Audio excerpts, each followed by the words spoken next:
beat that drum.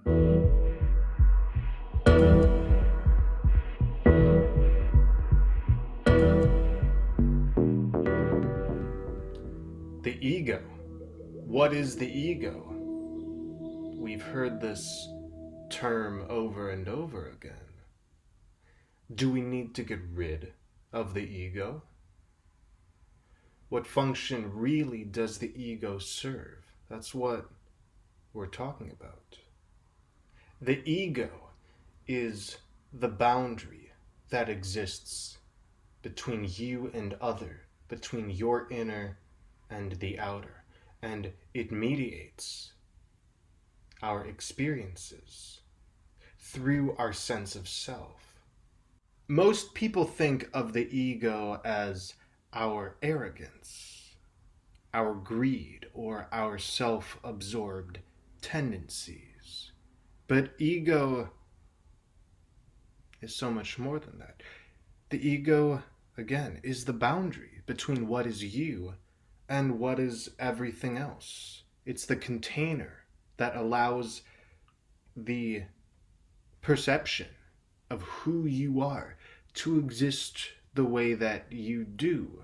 The ego is actually your best friend. That boundary is not a blockade, but rather a doorway which allows you to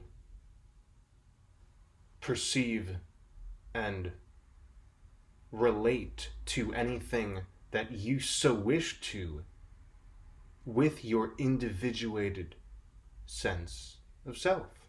So that is what the ego is, nothing more and nothing less. The ego has been blamed for creating resistance. But the same force that creates resistance is the same force which propels a fresh sense of reality. So the ego is not only responsible for the existence of resistance and rigidity, the ego is also responsible for the acceptance of new structures of being. So every time a piece of yourself is revealed, a piece of reality becomes a part of you, you can thank your ego, that mediator, for allowing a permeability from what you accept of creation, pulling it into what you know of Creator. When one talks about an ego that is out of control, usually they're talking about one who has an overinflated sense of self. And yes, this is unintegrated, this is an imbalance, but a deflated sense of self is just as detrimental as an inflated sense of self. And in this way we can conceptualize the ego doesn't only stand high and mighty when the ego is imbalanced. The ego also cowers in fear, in its own bondage, when the ego is imbalanced. The ego also mediates between your unconscious and conscious mind, pulling from the depths of the darkness what needs to be revealed into the light for your evolution.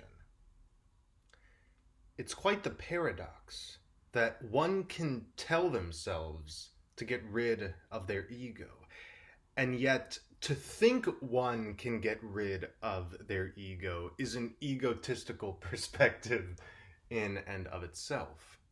What we associate with our personal identity could be in opposition to harmony, and that seems to be the underlying message of this teaching of lose your ego. to not be consumed by these warped versions of ourselves. What we really want is to discard these identifications rooted in scarcity. When a piece of ourselves is undealt with, that piece grows and can turn into a sort of tumor of the soul. In the context of ego, every one of us makes a choice between letting our ego decide for us and we deciding for our ego. You see what I'm saying?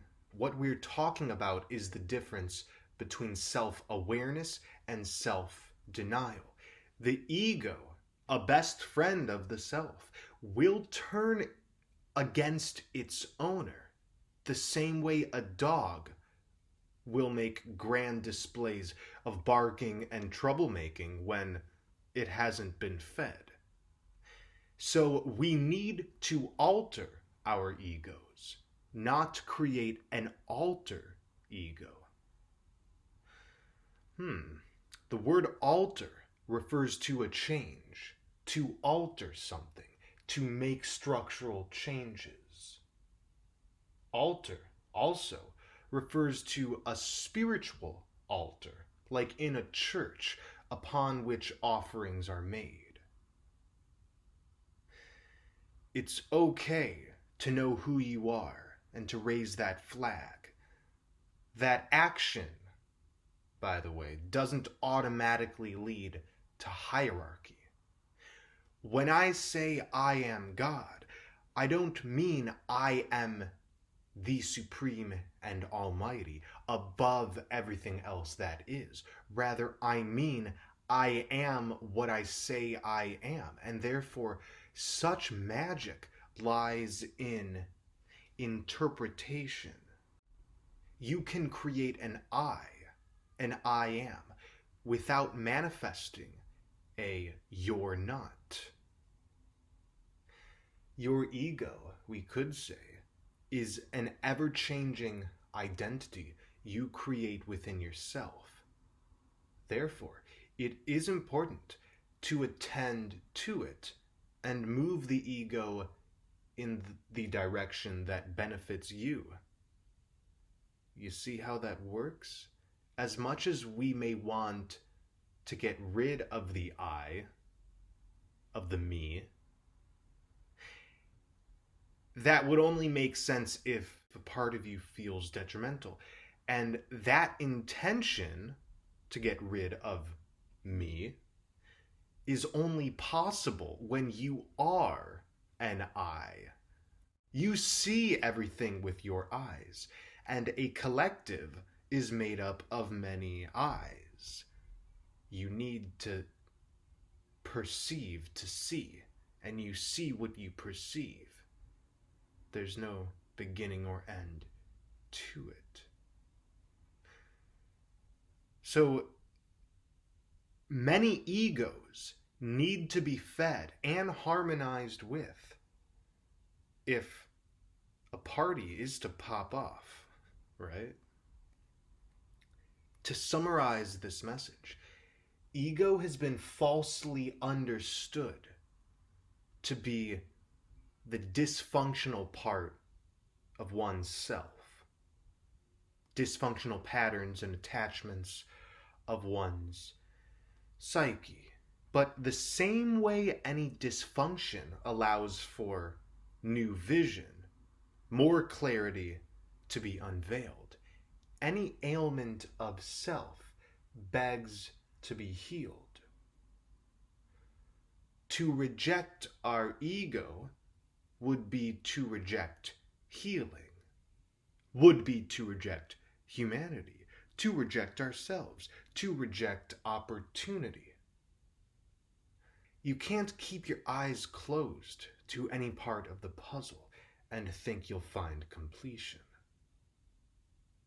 The ego has been described as something to shy away from, something to to dissolve. And therefore, if we're ever acting in a state of discordance, that means we're acting in a state of ego. I say your ego is necessarily one of your strongest assets, and you should be strengthening every portion of yourself, but through the lens of love above will, not harming creation with your own energetic input. And in that way, both of us are free to express what we wish, even define ourselves if we wish to.